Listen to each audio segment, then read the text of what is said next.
कृषि होती थी सामूहिक, सब लोग खेती करते थे, अनाज एक जगह इकट्ठा होता था, सबको बराबर बराबर मिलता था।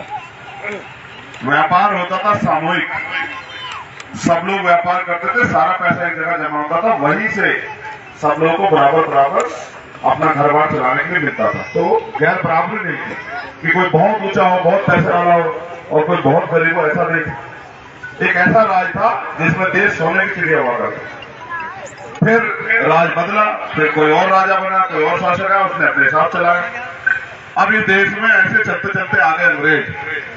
अंग्रेजों ने भी राज किया, अंग्रेजों ने अपनी पॉलिसी के आधार पर चलाया, और जब अंग्रेजों की पॉलिसी के आधार पर चल रहा था तब एक वो पॉलिसी आई, Lord Macaulay policy, education policy.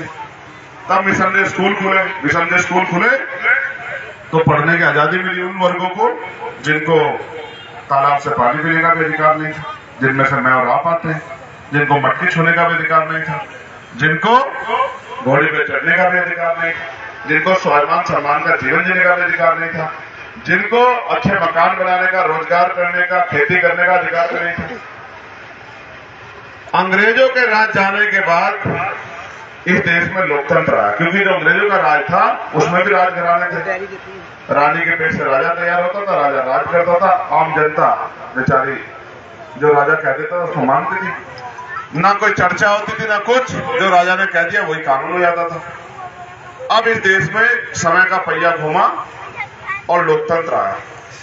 आसानी से नहीं आया, लोकतंत्र आने के लिए बहुत सारे बलिदान देने पड़े। अंग्रेजों का राज खत्म हुआ, जो लोग उस समय रूल कर रहे थे या जो ताकतवर थे उन्होंने तय किया कि अब हम इस देश को डेमोक्रेटिक राष्ट्र बनाएंगे, लोकतांत्रिक राज्य, जैसे और बहुत सारे देश।